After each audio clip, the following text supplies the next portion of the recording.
and welcome fellow subscribers and other racing fans. Today finally patch 7.0 came out and it contains the Camber exploit fix. Casey worked on that case and he improved the friction, the speed of the cars with Camber and without Camber.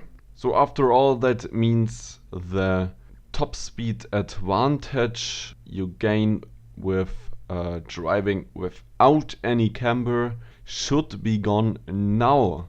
And if that's the case, I will tell you in this video. First, let's look at the top speed or the speed numbers for the patch. What you see here was driven by me in several runs, averaged after that on Le Mans in the first sector.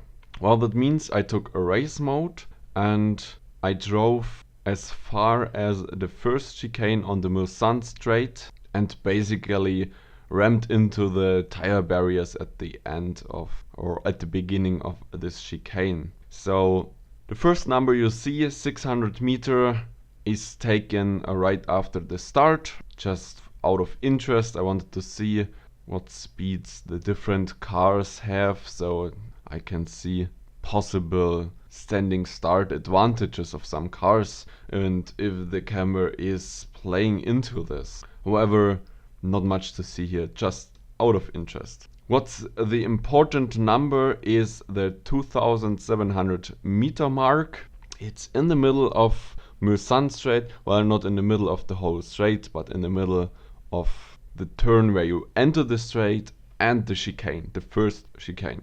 So basically, you see the Aston Martin with 263 and 266 kilometers per hour, so only a difference of 3.5 kilometers per hour. This is because the default camber in the Aston Martin is not as high. It's only 2.4 degrees. For example, in the M3 it's 3.2 or 3.6, something like that. So a bigger difference in the M3 and in the C4. You see 4 kilometers per hour difference here.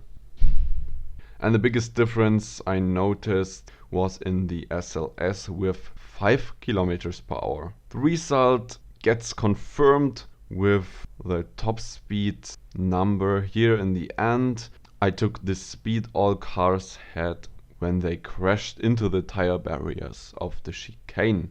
By the way, for the C4 and M3 and also the Aston, I increased the final gear to maximum, just to get those cars to tops on the straight. So far so good, that just confirms what we already knew. Zero camber is faster than a default camber and not by 1 or 2 kilometers per hour, no, by 5, by 7 kilometers per hour. So I don't want to make this video too boring, so I'm just telling you the results after patch 7.0 now. Here you go.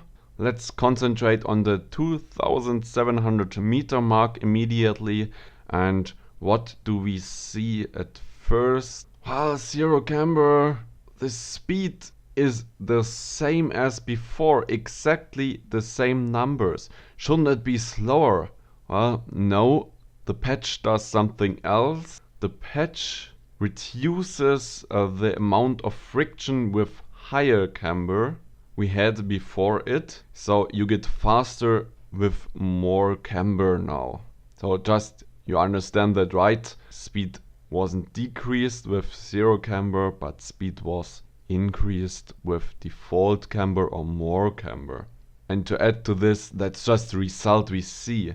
The undergoing physics or tire changes, which were made by Casey and maybe others, I don't know, were more complex, I'm sure about that. So, what we see here is difference between default and zero camber.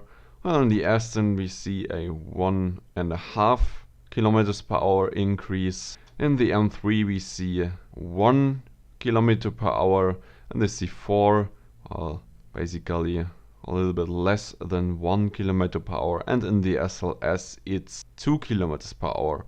That's not surprising, as it had the biggest difference between default and zero camber before, so it also has this difference now. But yeah, long story short, you see, I don't have to explain that to you, the differences got very much smaller. From 3-4 kilometers per hour they got down to 1 or 2 kilometers per hour. So the difference from before the patch and after the patch is rather huge.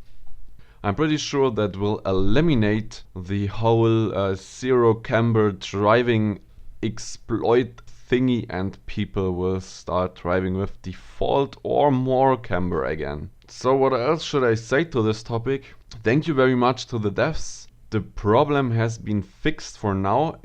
We will have to see how it turns out in the long term, because I am not sure yet about tire temperatures and tire wear regarding camber settings. Also, the grip was not tested by me, so we will have to wait for the first league races, maybe for the first couple of league races. But the biggest change, the speed advantage, which is gone now, should mean some rumble in the upcoming races. Okay, thank you very much for watching. I hope you learned something, or at least you got the latest information from patch 7.0, which of course didn't only have this change, the camber change, it also had other changes, like I reduced flash layer temperature cap for GT3 and LMP cars and other slick tires to make them less prone to overheating.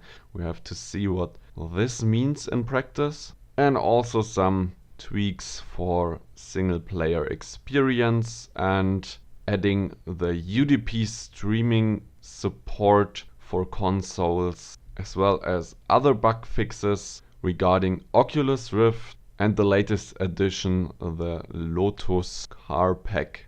Good, then I say thanks for watching and see you next time. Bye bye.